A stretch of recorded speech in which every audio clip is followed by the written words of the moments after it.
ਆਗਾਜ਼ YouTube channel ਤੇ ਆਪ ਸਭ ਦਾ ਸਵਾਗਤ ਹੈ। ਅੱਜ ਅਸੀਂ ਗੱਲ ਕਰਾਂਗੇ ਯੂਨਾਨ ਦੇ ਪ੍ਰਸਿੱਧ ਦਾਰਸ਼ਨਿਕ ਸੁਕਰਾਤ ਬਾਰੇ। ਸੁਕਰਾਤ ਦਾ ਆਖਰੀ ਵਕਤ। ਬਿਹਾਰ ਦੇ ਡਿਪਟੀ ਨਾਜ਼ਿਮ ਰਾਜਾ ਰਾਮ ਨਾਰਾਇਣ ਮੌਜੂ ਨੇ ਬੰਗਾਲ, ਬਿਹਾਰ ਅਤੇ ਉੜੀਸਾ ਦੇ ਨਵਾਬ ਸਿਰਾਜ ਉਲ ਦੌਲਾ ਦੀ ਮੌਤ ਬਾਰੇ ਕਿਹਾ ਸੀ, ਗਜ਼ਾਲਾ ਤੁਮ ਤੋਂ ਵਾਕਿਫ ਹੋ, ਕਹੋ ਮਜਨੂ ਕੇ ਮਰਨੇ ਕੀ। गजाला तुम तो वाकिफ हो, कहो मजनू के मरने की, दीवाना मर गया आखिर को, वीराने पे क्या गुजरी। कुछ ਇਹੋ ਜਿਹੇ ਸਵਾਲ ਸੁਕਰਾਤ ਦੇ ਆਖਰੀ ਵਕਤ ਬਾਰੇ ਉਸਦੇ ਇੱਕ ਦੋਸਤ ਕੈਕਰਾਟੀਜ਼ ਨੇ ਦੂਜੇ ਦੋਸਤ ਫੀਦੋ ਨੂੰ ਕੀਤਾ ਸੀ। ਫੀਦੋ ਨੇ ਉਸਨੂੰ ਦੱਸਿਆ ਸੀ ਕਿ ਕਿਵੇਂ ਆਪਣੀ ਜ਼ਿੰਦਗੀ ਦੇ ਆਖਰੀ ਦਿਨ ਵੀ ਸੁਕਰਾਤ ਆਪਣੇ ਸਾਥੀਆਂ ਨਾਲ ਫਲਸਫੇ ਸੰਬੰਧੀ ਗੱਲਾਂ ਕਰਦਾ ਰਿਹਾ ਸੀ। ਸੁਕਰਾਤ ਉਮਰ ਭਰ ਲੋਕਾਂ ਵਿੱਚ ਤੇ ਖਾਸ ਕਰ ਨੌਜਵਾਨਾਂ ਵਿੱਚ ਇਨਸਾਨੀ ਵਰਤਾਰੇ ਬਾਰੇ ਜਿਗਿਆਸਾ ਪੈਦਾ ਕਰਨ ਦੀ ਕੋਸ਼ਿਸ਼ ਕਰਦਾ ਰਿਹਾ। ਇਸ ਅਮਲ ਵਿੱਚ ਉਸਨੇ ਬਹੁਤ ਸਾਰੇ ਸਥਾਪਿਤ ਵਿਚਾਰਾਂ ਨੂੰ ਵੰਗਾਰਿਆ। ਨਤੀਜੇ ਵਜੋਂ ਕੁਝ ਲੋਕ ਉਸਦੇ ਖਿਲਾਫ ਹੋ ਗਏ। ਉਸ ਉੱਤੇ ਧਰਮ ਵਿਰੁੱਧ ਕਾਰਜ ਕਰਨ ਲਈ ਅਤੇ ਨੌਜਵਾਨਾਂ ਨੂੰ ਗੁੰਮਰਾਹ ਕਰਨ ਲਈ ਮੁਕੱਦਮਾ ਚਲਾਇਆ ਗਿਆ ਅਤੇ ਮੌਤ ਦੀ ਸਜ਼ਾ ਸੁਣਾਈ ਗਈ। ਸੁਕਰਾਤ ਦੀ ਜ਼ਿੰਦਗੀ ਦੀ ਆਖਰੀ ਸਵੇਰ ਜਿਉਂ ਹੀ ਜੇਲ੍ਹ ਦਾ ਦਰਵਾਜ਼ਾ ਖੁੱਲ੍ਹਿਆ, ਉਸਦੇ ਦੋਸਤ ਹਰ ਰੋਜ਼ ਵਾਂਗ ਅੰਦਰ ਚਲੇ ਗਏ ਅਤੇ ਸੁਕਰਾਤ ਉਹਨਾਂ ਨਾਲ ਰੋਜ਼ ਵਾਂਗ ਹੀ ਗੱਲੀਂ ਰੁੱਝ ਗਿਆ। ਗੱਲਬਾਤ ਦਾ ਵਿਸ਼ਾ ਸੀ ਪੂਰਨ ਗਿਆਨ ਦੀ ਪ੍ਰਾਪਤੀ ਵਿੱਚ ਮੌਤ ਦੀ ਅਹਿਮੀਅਤ। ਸੁਕਰਾਤ ਦਾ ਖਿਆਲ ਸੀ ਕਿ ਪੂਰਨ ਗਿਆਨ ਹਾਸਲ ਕਰਨਾ ਹੀ ਹਰ ਫਲਸਫੀ ਦਾ ਨਿਸ਼ਾਨਾ ਹੈ। ਸਰੀਰ ਦੀ ਹੋਂਦ ਇਸ ਗਿਆਨ ਦੀ ਪ੍ਰਾਪਤੀ ਵਿੱਚ ਰੁਕਾਵਟ ਹੈ। ਮੌਤ ਮਨੁੱਖ ਨੂੰ ਸਰੀਰਕ ਬੰਧਨਾਂ ਤੋਂ ਮੁਕਤ ਕਰਕੇ ਇਸ ਗਿਆਨ ਦੀ ਪ੍ਰਾਪਤੀ ਵਿੱਚ ਸਹਾਈ ਹੁੰਦੀ ਹੈ। ਸੁਕਰਾਤ ਆਤਮਾ ਦੀ ਹੋਂਦ ਅਤੇ ਇਸ ਦੀ ਸਦੀਵਤਾ ਵਿੱਚ ਵਿਸ਼ਵਾਸ ਰੱਖਦਾ ਸੀ। ਉਸ ਦਾ ਵਿਚਾਰ ਸੀ ਕਿ ਆਤਮ ਹੱਤਿਆ ਇਸ ਗਿਆਨ ਪ੍ਰਾਪਤੀ ਦਾ ਜ਼ਰੀਆ ਨਹੀਂ ਹੋਣਾ ਚਾਹੀਦਾ, ਕਿਉਂਕਿ ਮਨੁੱਖੀ ਜੀਵਨ ਦੇਵਤਿਆਂ ਦੀ ਅਮਾਨਤ ਹੈ ਅਤੇ ਮਨੁੱਖ ਨੂੰ ਇਸ ਵਿੱਚ ਖਿਆਨਤ ਨਹੀਂ ਕਰਨੀ ਚਾਹੀਦੀ। ਪਰ ਜਦੋਂ ਮੌਤ ਖੁਦ ਬਖੁਦ ਸਾਹਮਣੇ ਆ ਖਲੋਵੇ ਤਾਂ ਉਸ ਤੋਂ ਭੱਜਣਾ ਨਹੀਂ ਚਾਹੀਦਾ, ਉਸਨੂੰ ਸਵੀਕਾਰ ਕਰਨਾ ਚਾਹੀਦਾ ਹੈ, ਕਿਉਂਕਿ ਮੌਤ ਨੇ ਹੀ ਜ਼ਿੰਦਗੀ ਸੰਬੰਧੀ ਗਿਆਨ ਨੂੰ ਸੰਪੂਰਨਤਾ ਬਖਸ਼ਣੀ ਹੈ।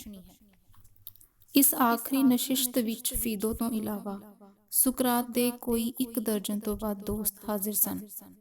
ਇਨ੍ਹਾਂ ਵਿੱਚ ਉਸਦਾ ਜਿਗਰੀ ਦੋਸਤ ਕਰਾਈਟੋ ਵੀ ਸ਼ਾਮਿਲ ਸੀ।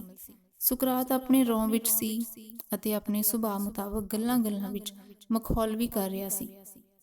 ਹੋਸ਼ਮੰਦੀ ਦੀ ਆਖਰੀ ਘੜੀ ਵਿੱਚ ਵੀ ਉਹ ਮਜ਼ਾਕ ਕਰਨੋਂ ਬਾਜ਼ ਨਹੀਂ ਆਇਆ। ਐਸਕਲੀਪੀਅਸ ਦਵਾ ਅਤੇ ਸ਼ਫਾ ਦਾ ਦੇਵਤਾ ਹੈ, ਜਿਸ ਨੂੰ ਲੋਕ ਸਿਹਤਯਾਬੀ ਲਈ ਜਾਂ ਸਿਹਤਯਾਬ ਹੋਣ ਪਿੱਛੋਂ ਧੰਨਵਾਦ ਵਜੋਂ ਕੁੱਕੜ ਚੜਾਉਂਦੇ ਹਨ। ਸੁਕਰਾਤ ਦੇ ਆਖਰੀ ਸ਼ਬਦ ਜੋ ਇਸ ਦੇਵਤੇ ਨੂੰ ਕੁੱਕੜ ਚੜਾਉਣ ਬਾਰੇ ਹਨ, ਮੈਨੂੰ ਮੋਨਾਲੀਜ਼ਾ ਦੀ ਮੁਸਕਾਨ ਵਰਗੇ ਲੱਗਦੇ ਹਨ। ਪਤਾ ਨਹੀਂ ਇਹਨਾਂ ਦੇ ਪਿੱਛੇ ਕੀ ਪੋਸ਼ੀਦਾ ਹੈ, ਅਕੀਦੇ ਦੀ ਪੁਸ਼ਟੀ ਦਾ ਪੂਰਵ ਆਭਾਸ ਜਾਂ ਉਸਦੇ ਖੰਡਿਤ ਹੋ ਜਾਣ ਉੱਤੇ ਫਲਸਫਾਨਾ ਪਰਿਹਾਸ। ਪਤਾ ਨਹੀਂ ਇਸ ਨਿਆਜ਼ਬ ਮੰਦੀ ਦਾ ਇਕਰਾਰ ਹੈ ਕਿ ਅਹਿਸਾਨ ਮੰਦੀ ਦਾ ਇਜ਼ਹਾਰ, ਪਰ ਇਸ ਵਿੱਚ ਜ਼ਿੰਦਾ ਦਿਲੀ ਅਤੇ ਇਮਾਨਦਾਰੀ ਦੀ ਝਲਕ ਜ਼ਰੂਰ ਹੈ। ਪਲੇਟੋ ਦੀ ਕਿਤਾਬ ਫੀਦੋ ਦੇ ਅੰਤ ਵਿੱਚ ਫੀਦੋ ਦੀ ਜ਼ਬਾਨੀ ਦਰਜ ਹੈ। ਸੁਕਰਾਤ ਚੁੱਪ ਹੋਇਆ ਤਾਂ ਕਰਾਈਟੋ ਨੇ ਪੁੱਛਿਆ, ਅੱਛਾ ਸੁਕਰਾਤ, ਤੂੰ ਆਪਣੇ ਬੱਚਿਆਂ ਬਾਰੇ ਜਾਂ ਕਿਸੇ ਹੋਰ ਗੱਲ ਬਾਰੇ ਮੈਨੂੰ ਜਾਂ ਸਾਡੇ ਵਿੱਚੋਂ ਕਿਸੇ ਨੂੰ ਕੋਈ ਹਿਦਾਇਤ ਨਹੀਂ ਕੀਤੀ। ਅਸੀਂ ਕੀ ਕਰੀਏ ਕਿ ਤੈਨੂੰ ਵੱਧ ਤੋਂ ਵੱਧ ਖੁਸ਼ੀ ਮਿਲੇ। ਕੁਝ ਖਾਸ ਨਹੀਂ ਕਰਾਈਟੋ, ਸੁਕਰਾਤ ਨੇ ਕਿਹਾ, ਬਸ ਉਹੀ ਜੋ ਮੈਂ ਹਮੇਸ਼ਾ ਕਹਿੰਦਾ ਹਾਂ, ਜੇ ਤੁਸੀਂ ਆਪਣਾ ਖਿਆਲ ਰੱਖੋਗੇ ਤਾਂ ਮੈਨੂੰ, ਮੇਰੇ ਆਪਣਿਆਂ ਨੂੰ ਅਤੇ ਤੁਹਾਨੂੰ ਵੀ ਖੁਸ਼ੀ ਮਿਲੇਗੀ, ਭਾਵੇਂ ਇਸ ਵੇਲੇ ਤੁਸੀਂ ਮੇਰੇ ਨਾਲ ਸਹਿਮਤ ਹੋਵੋ ਜਾਂ ਨਾ। ਦੂਜੇ ਪਾਸੇ ਜੇ ਤੁਸੀਂ ਆਪਣਾ ਖਿਆਲ ਨਹੀਂ ਰੱਖੋਗੇ ਤੇ ਉਹ ਜੀਵਨ ਜਾਚ ਨਹੀਂ ਅਪਣਾਓਗੇ ਜੋ ਮੈਂ ਤੁਹਾਨੂੰ ਦੱਸੀ ਹੈ ਅਤੇ ਹਮੇਸ਼ਾ ਦੱਸਦਾ ਰਿਹਾ ਹਾਂ, ਤਾਂ ਕਿਸੇ ਗੱਲ ਦਾ ਕੋਈ ਫਾਇਦਾ ਨਹੀਂ। ਬੇਸ਼ੱਕ ਤੁਸੀਂ ਜਿੰਨੀ ਮਰਜ਼ੀ ਗਰਮਜੋਸ਼ੀ ਨਾਲ ਹੁਣ ਇਸ ਦਾ ਇਕਰਾਰ ਮੇਰੇ ਨਾਲ ਕਰੋ, ਅਸੀਂ ਪੂਰੀ ਕੋਸ਼ਿਸ਼ ਕਰਾਂਗੇ ਕਿ ਤੇਰੇ ਕਹੇ ਮੁਤਾਬਕ ਚੱਲੀਏ। ਕਰਾਈਟੋ ਨੇ ਕਿਹਾ, ਪਰ ਇਸ ਦੱਸ ਕੇ ਤੇਰਾ ਦਫਨ ਕਫਨ ਕਿਵੇਂ ਕਰੀਏ। ਜਿਵੇਂ ਤੁਹਾਡਾ ਦਿਲ ਕਰੇ, ਸੁਕਰਾਤ ਨੇ ਜਵਾਬ ਦਿੱਤਾ, ਪਰ ਇਹ ਸਭ ਤੁਸੀਂ ਤਾਂ ਹੀ ਕਰ ਸਕੋਗੇ ਜੇ ਮੈਂ ਤੁਹਾਡੇ ਹੱਥ ਆਇਆ। ਇਹ ਕਹਿੰਦਿਆਂ ਉਹ ਹਲਕਾ ਜਿਹਾ ਹੱਸਿਆ, ਫਿਰ ਸਾਡੇ ਵੱਲ ਮੁੜ ਕੇ ਕਹਿਣ ਲੱਗਾ, ਮੈਂ ਇਹ ਗੱਲ ਕਰਾਈਟੋ ਦੇ ਭੇਜੇ ਵਿੱਚ ਨਹੀਂ ਪਾ ਸਕਿਆ ਕਿ ਮੈਂ ਸੁਕਰਾਤ ਉਹ ਹਾਂ ਜਿਹੜਾ ਤੁਹਾਡੇ ਨਾਲ ਇਸ ਵੇਲੇ ਗੱਲਾਂ ਕਰ ਰਿਹਾ ਹਾਂ ਤੇ ਦਲੀਲਾਂ ਪੇਸ਼ ਕਰ ਰਿਹਾ ਹਾਂ। ਇਹ ਸਮਝਦਾ ਹੈ ਕਿ ਮੈਂ ਉਹ ਹਾਂ ਜਿਸ ਨੂੰ ਇਸਨੇ ਕੁਝ ਦੇਰ ਬਾਅਦ ਮਰਿਆ ਹੋਇਆ ਦੇਖਣਾ ਹੈ। ਪੁੱਛਣਾ ਹੈ ਕਿ ਮੇਰਾ ਕਫਨ ਦਫਨ ਕਿਵੇਂ ਕਰੇ।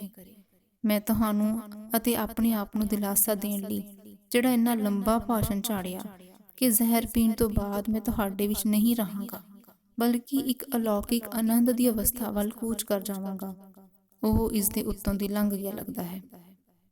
ਬੇਸ਼ੱਕ ਇਸ ਨੇ ਅਦਾਲਤ ਵਿੱਚ ਮੇਰੇ ਹੱਕ ਵਿੱਚ ਇਹ ਕਿਹਾ ਸੀ ਕਿ ਮੈਂ ਕਿਧਰੇ ਨਹੀਂ ਜਾਵਾਂਗਾ, ਪਰ ਤੁਸੀਂ ਇਸ ਨੂੰ ਇਹ ਵਿਸ਼ਵਾਸ ਦਿਵਾਓ ਕਿ ਮੌਤ ਤੋਂ ਬਾਅਦ ਮੈਂ ਰੁਕਾਂਗਾ ਨਹੀਂ, ਚਲਾ ਜਾਵਾਂਗਾ, ਮੁੱਕ ਜਾਵਾਂਗਾ।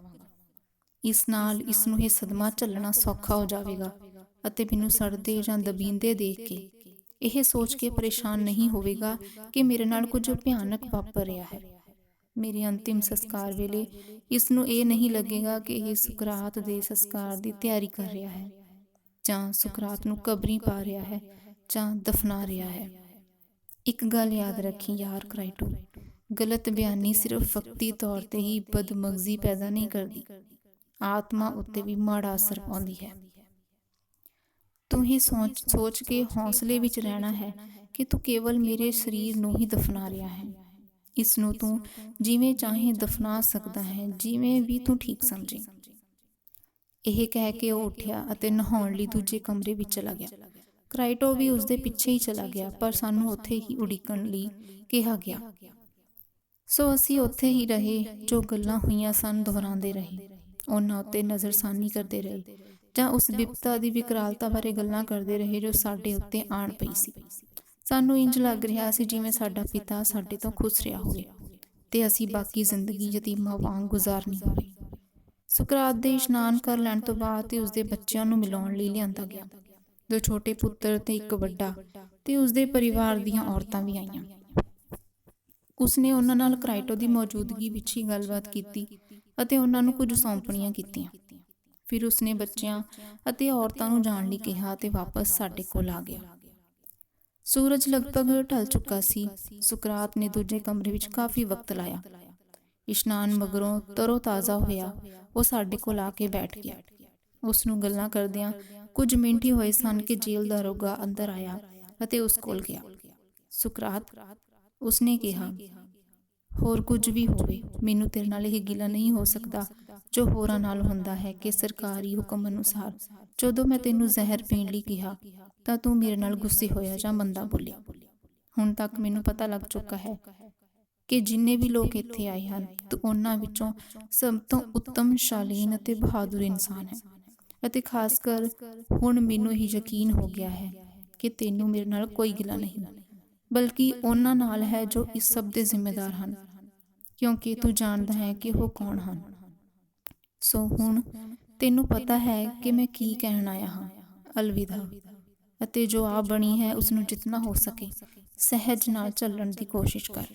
ਕਹਿੰਦਿਆਂ ਉਹ ਫਿਸ ਪਿਆ, ਪਿੱਛੇ ਮੁੜਿਆ ਅਤੇ ਚਲਾ ਗਿਆ। ਸੁਕਰਾਤ ਨੇ ਨਜ਼ਰ ਚੁੱਕ ਕੇ ਉਸਨੂੰ ਦੇਖਿਆ ਤੇ ਕਿਹਾ, ਅਲਵਿਦਾ ਤੈਨੂੰ ਵੀ, ਅਸੀਂ ਉਵੇਂ ਹੀ ਕਰਾਂਗੇ ਜਿਵੇਂ ਤੂੰ ਕਿਹਾ ਹੈ। ਫਿਰ ਸਾਨੂੰ ਮੁਖਾਤਿਬ ਹੋ ਗਿਆ, ਕਿੰਨਾ ਪਿਆਰਾ ਇਨਸਾਨ ਹੈ। ਜਦੋਂ ਤੋਂ ਮੈਂ ਇੱਥੇ ਹਾਂ ਇਹ ਮੈਨੂੰ ਮਿਲਣ ਆਉਂਦਾ ਹੈ, ਕਈ ਵਾਰ ਵਿਚਾਰ ਵਟਾਂਦਰਾ ਵੀ ਕਰਦਾ ਰਿਹਾ ਹੈ, ਮੇਰੇ ਨਾਲ ਹਮੇਸ਼ਾ ਬੜੀ ਹਮਦਰਦੀ ਨਾਲ ਪੇਸ਼ ਆਏ ਤੇ ਹੁਣ ਇਸ ਦਾ ਮੇਰੇ ਵਿਛੜਨ ਉੱਤੇ ਇੰਜ ਹੰਝੂ ਵਹਾਉਣਾ।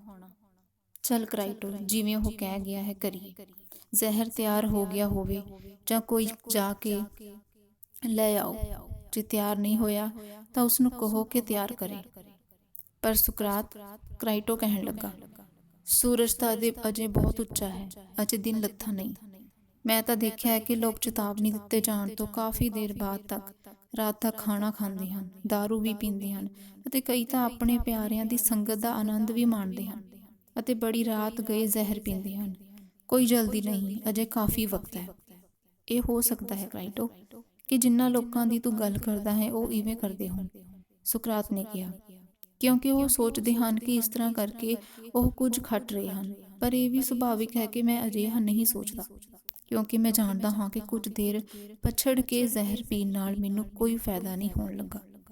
ਹਾਂ, ਇਹ ਜ਼ਰੂਰ ਹੈ ਕਿ ਮੈਂ ਆਪਣੀ ਹੀ ਨਜ਼ਰ ਵਿੱਚ ਡਿੱਗ ਜਾਵਾਂਗਾ ਜੇ ਮੈਂ ਜਾਨ ਪਿਆਰੀ ਕੀਤੀ ਅਤੇ ਜ਼ਿੰਦਗੀ ਨੂੰ ਜੱਫਾ ਮਾਰੀ ਰੱਖਿਆ। ਜਦੋਂ ਕਿ ਇਸ ਕੋਲ ਮੈਨੂੰ ਦੇਣ ਲਈ ਹੋਰ ਕੁਝ ਵੀ ਨਹੀਂ। ਚੱਲ ਜਿਵੇਂ ਮੈਂ ਕਹਿੰਦਾ ਹਾਂ ਕਰ, ਐਵੇਂ ਵਾਧੂ ਖਲਾਰਾ ਨਾ ਪਾ। ਕਰਾਈਟੋ ਨੇ ਨੇੜੇ ਹੀ ਖਲੋਤੇ ਆਪਣੇ ਨੌਕਰ ਨੂੰ ਇਸ਼ਾਰਾ ਕੀਤਾ। ਨੌਕਰ ਬਾਹਰ ਗਿਆ ਤੇ ਕਾਫੀ ਦੇਰ ਬਾਅਦ ਉਸ ਆਦਮੀ ਨੂੰ ਨਾਲ ਲੈ ਕੇ ਆਇਆ ਜਿਸਨੇ ਜ਼ਹਿਰ ਪਿਲਾਉਣਾ ਸੀ। ਉਹ ਆਦਮੀ ਤਿਆਰ ਕੀਤਾ ਹੋਇਆ ਜ਼ਹਿਰ ਨਾਲ ਹੀ ਲੈ ਆਇਆ ਸੀ। ਸੁਕਰਾਤ ਨੇ ਉਸਨੂੰ ਦੇਖ ਕੇ ਕਿਹਾ, ਅੱਛਾ ਭਾਈ, ਤੈਨੂੰ ਇਹਨਾਂ ਗੱਲਾਂ ਦੀ ਸਮਝ ਹੈ। ਇਸ ਦੱਸ ਕਿ ਮੈਨੂੰ ਕਿਵੇਂ ਕਰਨਾ ਚਾਹੀਦਾ ਹੈ। ਇਹ ਪੀਓ, ਉਸਨੇ ਕਿਹਾ। ਅਤੇ ਉਦੋਂ ਤੱਕ ਟਹਿਲਦੇ ਰਹੋ ਜਦੋਂ ਤੱਕ ਲੱਤਾਂ ਵਿੱਚ ਭਾਰੀਪਨ ਮਹਿਸੂਸ ਨਾ ਹੋਣ ਲੱਗ ਪਵੇ। ਫਿਰ ਲੇਟ ਜਾਓ। ਇਸ ਤੋਂ ਮਗਰੋਂ ਜ਼ਹਿਰ ਆਪੋ ਆਪਣਾ ਕੰਮ ਕਰੇਗਾ। ਗੱਲਾਂ ਕਰਦੇ ਕਰਦੇ ਉਸਨੇ ਪਿਆਲਾ ਸੁਕਰਾਤ ਨੂੰ ਦੇ ਦਿੱਤਾ ਤੇ ਈਕੈਕਰਾਟੀਜ਼ ਸੁਕਰਾਤ ਨੇ ਇਹ ਪਿਆਲਾ ਖੁਸ਼ੀ-ਖੁਸ਼ੀ, ਬਿਨਾਂ ਕਿਸੇ ਹਿਚਕਿਚਾਹਟ ਦੇ ਤੇ ਬਿਨਾਂ ਕੋਈ ਹਾਵ ਭਾਵ ਬਦਲੇ ਫੜ ਲਿਆ ਅਤੇ ਆਪਣੇ ਖਾਸ ਪੈਨੇ ਅੰਦਾਜ਼ ਵਿੱਚ ਉੱਪਰ ਦੇਖਦੇ ਹੋਏ ਪੁੱਛਿਆ, ਇਸ ਵਿੱਚੋਂ ਦੇਵਤਿਆਂ ਦੇ ਨਾਂ ਕੁਝ ਛਲਕਾ ਦੇਣ ਬਾਰੇ ਕੀ ਖਿਆਲ ਹੈ? ਇਸ ਦੀ ਆਗਿਆ ਹੈ ਕਿ ਨਹੀਂ? ਅਸੀਂ ਉਤਨੀ ਮਿਕਦਾਰ ਹੀ ਬਣਾਉਂਦੇ ਹਾਂ ਜਿਤਨੀ ਕਿ ਸਧਾਰਨ ਖੁਰਾਕ ਸਮਝੀ ਜਾਂਦੀ ਹੈ, ਉਸਨੇ ਜਵਾਬ ਦਿੱਤਾ। ਠੀਕ ਹੈ, ਸੁਕਰਾਤ ਨੇ ਕਿਹਾ, ਪਰ ਇਤਨਾ ਤਾਂ ਮੇਰਾ ਹੱਕ ਹੈ, ਬਲਕਿ ਫਰਜ਼ ਹੈ ਕਿ ਮੈਂ ਦੇਵਤਿਆਂ ਕੋਲ ਆਪਣੀ ਇਸ ਜਹਾਨ ਤੋਂ ਅਗਲੇ ਜਹਾਨ ਮੁੰਤਕਿਲ ਦੇ ਸੁਭਾਗੇ ਹੋਣ ਲਈ ਅਰਦਾਸ ਕਰਾਂ। ਇਹੀ ਮੇਰੀ ਅਰਦਾਸ ਸੀ। ਉਮੀਦ ਹੈ ਕਿ ਇਹ ਪੂਰੀ ਹੋਵੇਗੀ। ਇਹ ਕਹਿੰਦਾ ਹੋਇਆ ਉਹ ਬੜੀ ਸ਼ਾਂਤੀ ਨਾਲ ਬਿਨਾਂ ਬੇਸਵਾਦੀ ਦਾ ਇਜ਼ਹਾਰ ਕੀਤੇ ਇੱਕੋ ਡੀਕ ਵਿੱਚ ਪਿਆਲਾ ਪੀ ਗਿਆ। ਹੁਣ ਤੱਕ ਅਸੀਂ ਸਾਰੇ ਆਪਣੇ ਹੰਝੂ ਰੋਕਣ ਵਿੱਚ ਸਫਲ ਰਹੇ ਸਾਂ, ਪਰ ਜਦੋਂ ਅਸੀਂ ਦੇਖਿਆ ਕਿ ਉਹ ਪਿਆਲਾ ਪੀ ਰਿਹਾ ਹੈ, ਸੱਚਮੁੱਚ ਪੀ ਗਿਆ ਹੈ, ਅਸੀਂ ਆਪਣੇ ਆਪ ਨੂੰ ਰੋਕ ਨਹੀਂ ਸਕੇ। ਹੰਝੂ ਆਪ ਮੁਹਾਰੇ ਮੇਰੀਆਂ ਅੱਖਾਂ ਵਿੱਚੋਂ ਵਹਿਣ ਲੱਗ ਪਏ। ਮੈਂ ਆਪਣਾ ਚਿਹਰਾ ਢੱਕ ਕੇ ਟੁੱਟੇ ਹੋਏ ਦਿਲ ਨਾਲ ਰੋਣ ਲੱਗ ਪਿਆ। ਉਸ ਦੀ ਖਾਤਰ ਨਹੀਂ, ਬਲਕਿ ਇਸ ਲਈ ਕਿ ਮੈਂ ਆਪਣਾ ਇਤਨਾ ਪੱਕਾ ਦੋਸਤ ਗੁਆ ਰਿਹਾ ਸਾਂ।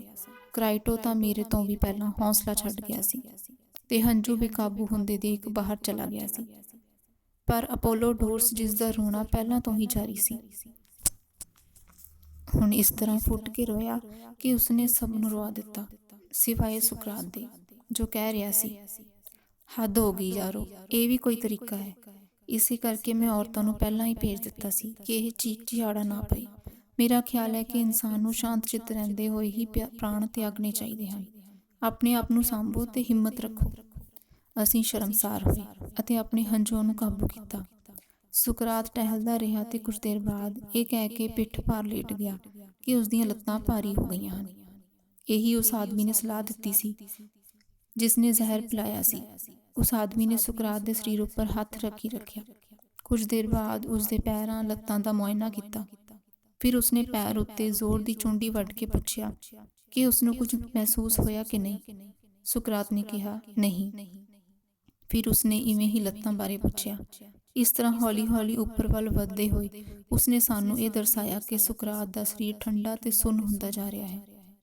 ਇੱਕ ਵਾਰੀ ਫਿਰ ਉਸਨੇ ਸੁਕਰਾਤ ਨੂੰ ਟੋਹ ਕੇ ਦੇਖਿਆ ਤੇ ਕਿਹਾ ਕਿ ਜਦੋਂ ਇਹ ਠੰਡਕ ਸੁਕਰਾਤ ਦੇ ਦਿਲ ਤੱਕ ਪਹੁੰਚੇਗੀ, ਉਹ ਖਤਮ ਹੋ ਜਾਵੇਗਾ।